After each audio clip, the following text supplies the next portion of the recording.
Fraser Ellis he was the member for Narunga, and the way things are going, Fraser, it looks like we might be congratulating you as a re-elected member for Narunga. They've started counting declaration votes today, but the initial returns from the polling booths on election day look quite promising. So I'm cautiously optimistic without wanting to declare anything just yet. I'll wait for them all to be counted before I get too jubilant, but certainly it's been pleasing to have at least some endorsement from our community about the work that I've managed to do over the past 4 years. Well, the figures as they look on the Electoral Commission website when we've spoken with you indicate you've got a 32.5% primary vote, Tom Michael 28.5%, two-party preferred 58.9%. If that's the way it falls, and really only Labor there's 1,300 votes behind Tom Michael, so it looks like that's the two-party way it will fall. Yep, it does look like that, and it's good. It's good to have an endorsement from the community, and I look forward to getting stuck in and rewarding that vote of confidence and hopefully continuing to deliver some genuine outcomes.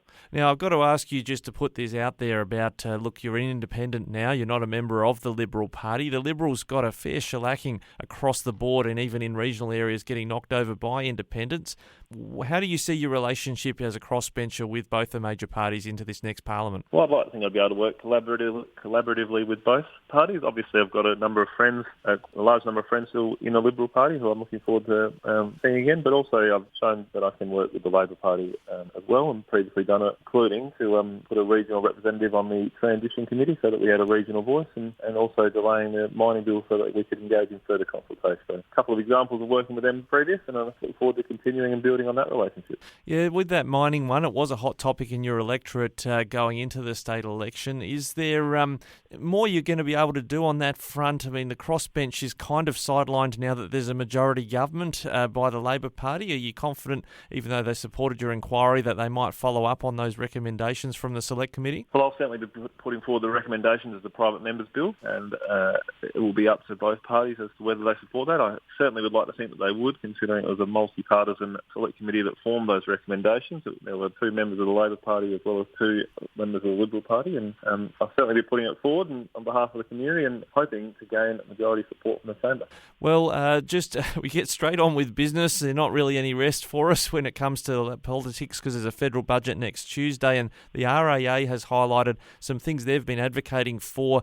First of all, they're saying they want the Augusta Highway duplicated all the way through in addition to the currently announced works. What's your position on, I guess, what's happening with the Augusta Highway, especially around Lochiel? We've talked about it before, I think, Ricky. I'm dead keen for some answers for the people of the Lochiel community about how that road will travel through the town. And there's a beautiful salt lake on one side, which plays host to quite a large number of tourists that visit there to see the beautiful pink lake. And on the other side is, of course, the town and a rather productive cafe and some new tourist attractions like the tiny houses there looking out over the lake. So I'm really keen, if we are going to extend the road past Lochiel, about what that'll look like and how it'll go past. And other than that, it would be good to see it duplicated. It's obviously Highway 1, the main road on the way from Adelaide to Perth. So the more lanes it's got there, the smoother the traffic can flow, the better off we'll be.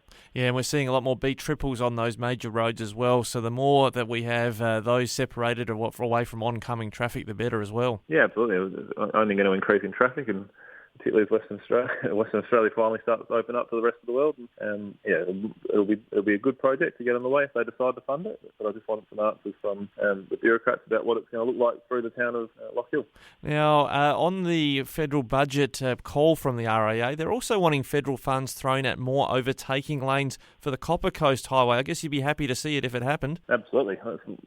I'm going back and forth between Adelaide pretty often, so it'd be nice to have some overtaking lanes there. And I know it's been on the wish list of the Copper Coast Council for quite some time, dating back to former Mayor Paul Thomas's days. He was dead keen to see some installed there, so it'll be a wonderful project and certainly help traffic flow a bit more freely. And with the population increase going on the Copper Coast, it's certainly becoming a busier and busier road and could easily justify increased overtaking lanes. Now, they've also flagged in their wish list that they want to see more funding set aside for backlog road maintenance, and this starts to sort of rubber hit the roads, excuse the pun, when it comes to, I guess, the less arterial roads. They want a 4-year road maintenance fund of $600 million for that backlog of road maintenance in regional SA roads. You got some roads you'd love to see funded through something like that? Yeah, they could come see me. I reckon we could come up with a list pretty quick of roads that should be done. But yeah, roads are such an important part of our regional communities and making sure that people can get from point A to point B. And whilst we made a really good start over the past 4 years of the state government, there's still plenty of roads need doing.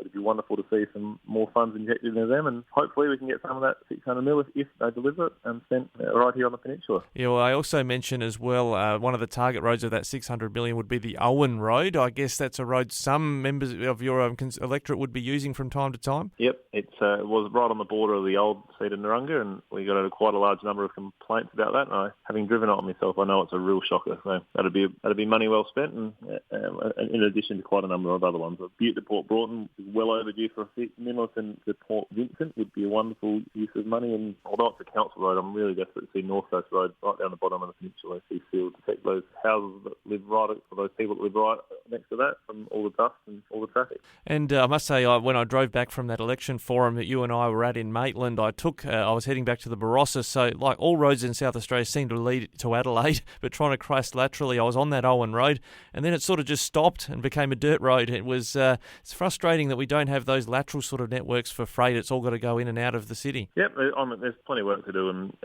$600 million fund for road maintenance backlog would be a really good thing. But that's up to the federal government. Next week we'll have a bit of a clearer understanding about what they're going to put our taxpayer finances towards. State Parliament will get back underway, I guess, sometime soon once all the counting's done. You've mentioned the mining sort of private members bill. Is that your first order of business when you get back to Parliament, or have you got something else you'd really like to hit the ground running on? I'm really keen to take up the mining issue like I was in the last Parliament. But the other big thing that I'm really keen to prosecute is a fix for regional childcare.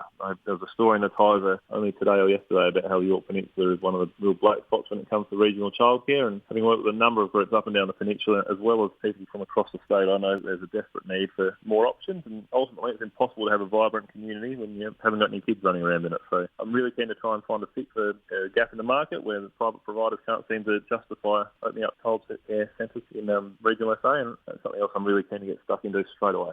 Oh, look, you've just reminded me, talking about getting stuck into things and vibrant communities. Now that the election's out of the way, you're going to pull the footy boots on again? Yeah, I guess I'll have to get the train on Thursday night, mate. It might be a bit of a shock to the system, but I'll definitely get out and try and have a run around. You've got no excuses now, Fraser.